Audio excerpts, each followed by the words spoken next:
the old days, I'd say, does your wife still love you? But I don't do that anymore, you know? Does your wife still love you? Yes. Do you still love your wife?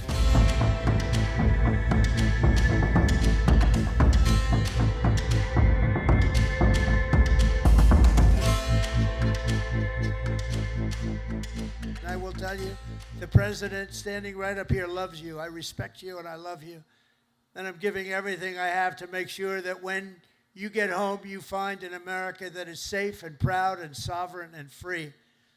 One service member who reminds us that we're working for you and for everybody and for our country is Chief Warrant Officer Will Hightower, who serves on the George Washington in the all-important Deck Department. Do you know what the Deck Department is? I have no idea. But they do. In April 2024, Will sailed away from Norfolk, leaving behind his wonderful wife, Megan, their precious 6-year-old daughter, and their 1-year-old son. In the past 12 months, he has only been home for 3 weeks total, 3 weeks. An enormous sacrifice, very tough on the family, but an experience everyone on the ship really knows very well. In February, Will's tour will come to an end, and he will finally be going home just in time for his daughter's birthday.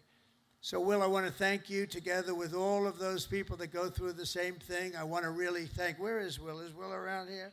Where is Will? Wow, look at him. But these are good-looking people here. That's great, Will. How does it feel? Good?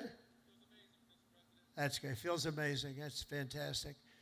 That's fantastic. See, in the old days, I'd say, does your wife still love you? But I don't do that anymore, you know? Does your wife still love you? Yes. Do you still love your wife? Every day. That's good. Okay, that's good. So that's good. Great. Beautiful. Say hello to your daughter, right? And your wife. And just in conclusion, every sailor here today inherits a legacy of valor and grit and glory unmatched in the long history of mankind's voyage on the seas. It's a voyage like nobody's ever had like you have. For 2.5 centuries, America's Navy has preserved the vision of our first commander-in-chief, who gave this ship its storied name, its righteous soul, and its timeless motto, first in war, first in peace. Very famous phrase, George Washington. After 250 years, that is exactly what our country is today. It's first in war, first in peace, first in wealth, first in power, first in science, first in spirit, and first in freedom. And we went through 4 bad years, but now America will always be first again. If you have the right person up here, if you have somebody that understands a lot of different subjects, we're going to be bigger, better, stronger, and more important, really, frankly, to the world. Japan respects us. If you see what's going on all over the world, they're respecting us again. They respect us like never before. The treatment they gave me all over as I go around to different countries is great, but it's really a respect for me, but it's a bigger respect for our country. They respect our country again. They didn't respect our country just a few years ago. From Boston Harbor to Hampton Roads, and from Caribbean Sea to the Red Sea, from the Atlantic to the Pacific, and from the Persian Gulf to what is now known as the Gulf of America. Isn't it nice? They say it now routinely. I heard the news today. The Gulf of America, weather is wonderful. They don't say it with a smile. It's called the Gulf of America. How did that happen, right?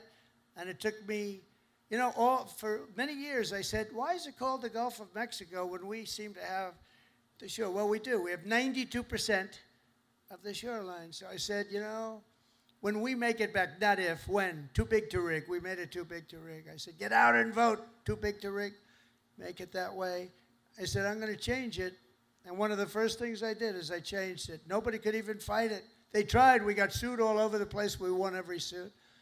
And it's now officially the Gulf of America. Isn't that nice? But our sailors have written honor, greatness, and triumph into the pages of history. What you're doing is incredible, and it's an incredible time for our country. On gun decks and flight decks and torpedo rooms and cockpits, the men and women of the Navy have poured out their blood and sweat and tears to defend the land of the free and the home of the brave. They've crossed icy channels, leapt from burning wreckage, stormed into frigid waters, soared into deadly skies, and laid down their lives to ensure the survival of liberty. Now, all of us here today carry on that noble mission, and no matter what challenge comes our way, no matter what danger we face, we hoist our great American flag very, very high. We race into the waves, and we rally to that immortal battle cry of the American sailor, damn the torpedoes, full speed ahead, right? Together with our incredible Japanese allies and all of our allies all over the world, we stand strong, we stand proud, we will stand taller than we've ever stood before, and we will be freer and braver and more brilliant than ever before.